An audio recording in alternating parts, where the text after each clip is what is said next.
Lakbayin, tuklasin ng masilayan, natatagong kayamanang matatagpuan sa may bandang kanluran.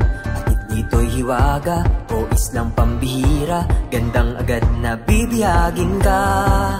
Mga tao'y nagkakaisa kahit magkaiba, paniniwala, kinalakhan kahit pasino ka.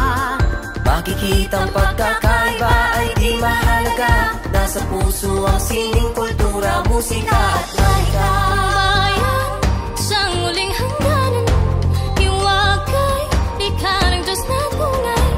Palawan, halina't sa aming bayan.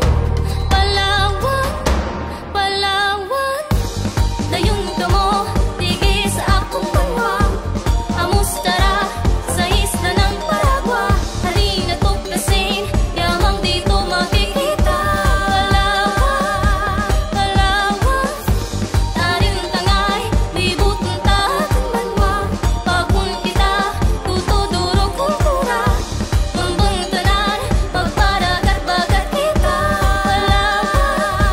Palawan, Isa sa 7,000 na isla, nakakabigani ng mga tanawin makikita. Hindi nakatakatakang dayuin ng turista. Huwag kang mag-aatubili, Palawan bumisita. Tutubong kultura, pagpapayaman ay sobra, lalo na marami maganda mga obra. Iba't ibang etiko na wika, pati na literatura, simula pa na noong una, preserbado ang pamana. Kaliwat ka ng talento sa Palawan, handang sumabay, anumang aspeto o larangan. Tunay lararawan, ina nating kalikasan, pinangangaligaan para sa kinabukasan. Kaya Palawan ay tanyag sa mga yaman na likas. Kung ang sariling atin dito ay tinataas, anima na mustara, magbarag-bagat kita. Pasyal kita digis sa Palawan na pumunta.